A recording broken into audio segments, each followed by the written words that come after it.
MOOCs के इस पाठ्यक्रम में आप सभी का हार्दिक स्वागत है। प्राचीन न्यायस्य आधारः इस पाठ्यक्रम के अंतर्गत आज हम लोग अध्ययन करेंगे। इस पाठ्यक्रम के विभिन्न विषयों में से पूर्व विषय में आपने हेत्वाभास का परिचय, हेत्वाभास का लक्षण, हेत्वाभास का प्रयोजन और हेत्वाभास के भेद तथा हेत्वाभास के उदाहरण के बारे में जाना है। जैसा कि आप जानते हैं कि हेत्वाभास का लक्षण आचार्य ने कहा, हेतोः आभासः हेत्वाभासः, हेतुवद आभाषन्ते इति हेत्वाभासः। इस प्रकार दोष की और दुष्ट हेतु की व्युत्पत्ति आपने पूर्व पाठ्यक्रम में अवश्य पढ़ा होगा। हेत्वाभास का प्रयोजन भी आपने जाना होगा, क्योंकि तत्व निर्णय और विजय की प्राप्ति हेत्वाभास का मुख्य प्रयोजन है। हेत्वाभास का लक्षण भी आचार्यों ने अनुमिति कारणी भूताभाव प्रतियोगी यथार्थ ज्ञान विषयत्वम और यद विषयकत्वेन ज्ञानस्य अनुमिति तत्करणान्यतर प्रतिबंधकत्वम तत्वम हेत्वाभासत्वम। इस प्रकार से हेत्वाभास का लक्षण पहले बताया गया है। हेत्वाभास के उदाहरण भी बहुत सारे आपने पढ़े होंगे, जैसे पर्वतः धूमवान बन्हे हैं, इसी प्रकार पर्वतः धूमवान बन्हे हैं, हरदो बन्हीमान धूमात, कांचन में पर्वतः बन्हीमान। इस प्रकार से पर्वतः बन्हीमान प्रमेयत्वात्, ऐसे अनेक हेत्वाभास के उदाहरण के बारे में आपने जाना होगा। वस्तुतः एक बात यह यहाँ ज्ञातव्य है, विचारणीय है कि हेत्वाभास, छल, जाति, निग्रह स्थान, ये सभी पदार्थ वादी और प्रतिवादी के मध्य चर्चा के प्रसंग में उपस्थित होते हैं। जैसे एक पक्ष वादी अपने पक्ष की स्थापना करता है, प्रतिवादी उसका पक्ष खंडन करने के लिए कभी हेत्वाभास का प्रयोग करता है, कभी छल का प्रयोग करता है, कभी जाति, कभी निग्रह स्थान का प्रयोग करता है। इसी प्रकार से छल भी एक ऐसा पदार्थ है जिसको प्रतिवादी वादी के मत का खंडन करने के लिए प्रयोग करता है। तो इस पाठ्यक्रम के अंतर्गत हम लोग छल पदार्थ के बारे में सामान्य परिचय जानेंगे, छल पदार्थ का क्या प्रयोजन है उसे समझेंगे, छल पदार्थ का क्या लक्षण है उसके बारे में चर्चा की जाएगी, और छल पदार्थ के कितने भेद हैं इसे भी हम इस पाठ्यक्रम के अंतर्गत समझेंगे। वस्तुतः छल जो पदार्थ है वह वादी के मत का खंडन करने के लिए किया जाता है, और यह जो छल पदार्थ है प्रमाणादि जो षोडश पदार्थ हैं, जैसा कि महर्षि गौतम ने न्याय सूत्र के आरंभ में ही षोडश पदार्थों की चर्चा की है, उसमें से 14वें नंबर का यह पदार्थ है जिसे हम छल पदार्थ के रूप में जानते हैं। और इस छल पदार्थ का प्रयोजन भी तत्व का निर्णय और विजय की संप्राप्ति है।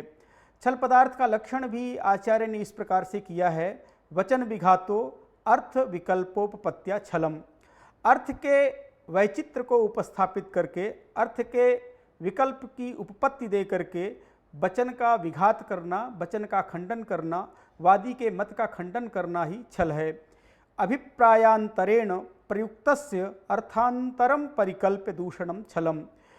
वादी ने जिस पक्ष को प्रस्तुत किया है उस पक्ष से भिन्न अभिप्रायांतर की उपस्थापित कर देना, अर्थात जिस अभिप्राय को वादी ने प्रस्तुत किया है उस अभिप्राय को छोड़कर दूसरे अर्थांतर की परिकल्पना करके उसके मत का खंडन करना मूल रूप से छल कहलाता है।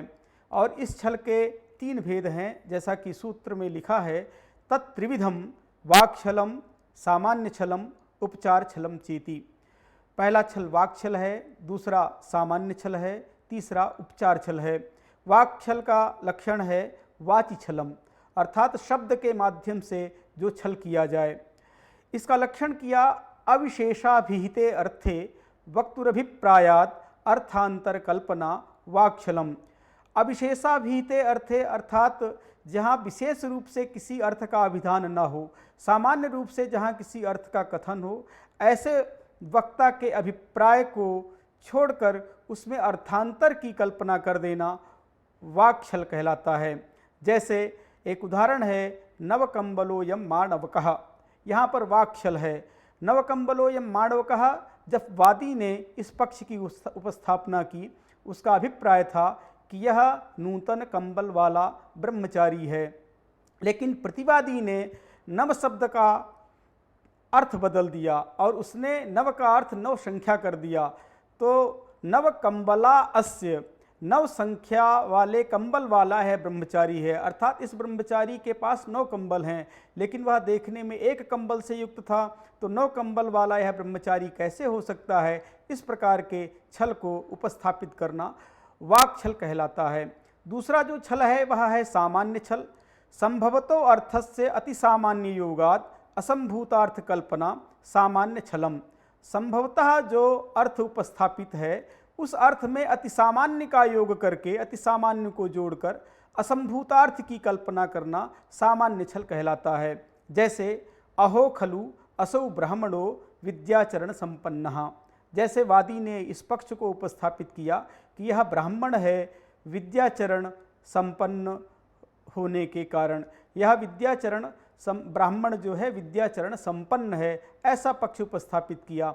उस पर प्रतिवादी ने छल करते हुए कहा संभवति ब्राह्मणे विद्याचरण संपत्, यदि यह ब्राह्मण है तो विद्याचरण से संपन्न है, ऐसा कहने पर यदि ब्राह्मणे विद्याचरण संपत्, यदि ब्राह्मण में विद्याचरण संपन्नता है ये कहोगे तो ब्रात्येपि संभवेत, तो जो ब्रात्य है उसे भी विद्याचरण संपन्न होना चाहिए, ब्रात्योपि ब्राह्मणः, क्योंकि ब्रात्य भी ब्राह्मण है। इस प्रकार से जो यह छल है यह है सामान्य छल।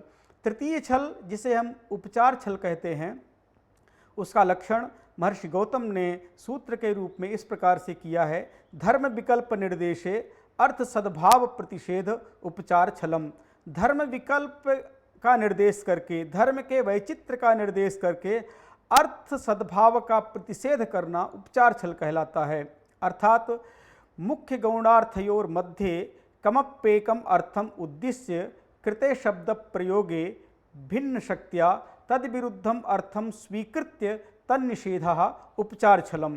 कहा वादी जब किसी शक्ति के माध्यम से, अभिधा या लक्षणा के माध्यम से कोई पक्ष उपस्थापित करता है, प्रतिवादी उसके विपरीत शक्ति के माध्यम से उस अर्थ का खंडन करता है, यह उपचार छल की प्रक्रिया में होता है।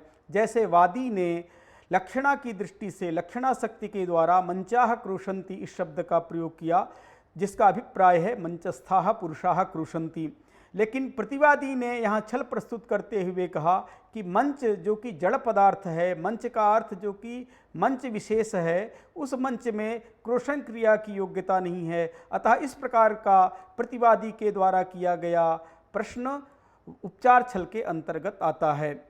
कुछ लोगों का मत है कि वाक छल और उपचार छल दोनों एक ही हैं। वाक छलस्य उपचार छलत्वम, दोनों में क्यों भेद उपस्थापित किया जा रहा है, दोनों में पार्थक्य क्यों किया जा रहा है। वाक छलम एवं उपचार छलम तदा विशेषात, दोनों में कोई विशेष भेदक तत्व नहीं है, इसलिए दोनों एक हैं।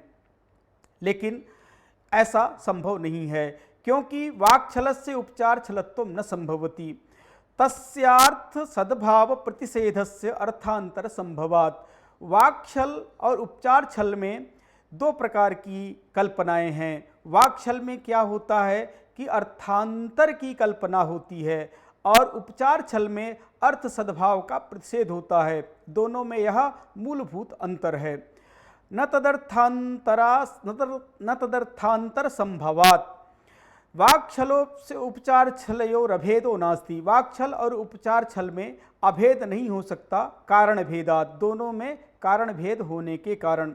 वाक छल में क्या होता है, अर्थांतर की कल्पना की जाती है, जबकि उपचार छल में अर्थ सद्भाव का प्रतिषेध होता है।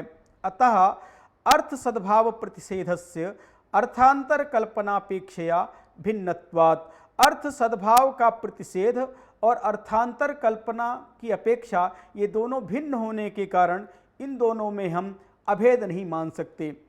इन दोनों की अभेद चर्चा के अवसर पर एक पक्ष यह भी उपस्थित होता है कि इन तीनों छलों में, वाक छल, सामान्य छल और उपचार छल में, तीनों में कोई विशेष भेदक तत्व नहीं है। अगर तीनों में कोई भेदक तत्व नहीं है तो एक छल का प्रसंग उपस्थित होता है। अविशेषे वा किंचित साधर्म्यात् एक छल प्रसंगः। यदि इनमें किसी भी तरह का कोई विशेष भेदक तत्व नहीं है तो एक ही छल की आपत्ति आ जाती है। अर्थांतरस्य कल्पनम अर्थ सद्भावस्य निषेधः एतस्य भेद साधकस्य सत्वेपि वाक्छलोपचार छलयोः भेदः यदि न स्वीक्रियते तदा छलस्य सामान्य लक्षणे अर्थ विकल्पोपत्या वाक्य विरोधस्य त्रिष्वपि सामान्यतया छलस्य एकत्वमेव स्यात्। यदि वाक्छल और उपचार छल में हम भेद नहीं मानेंगे तो हमें तीनों छलों में कोई भेदक तत्व नहीं मिलेगा, एक छल की आपत्ति उपस्थित होगी। धन्यवाद।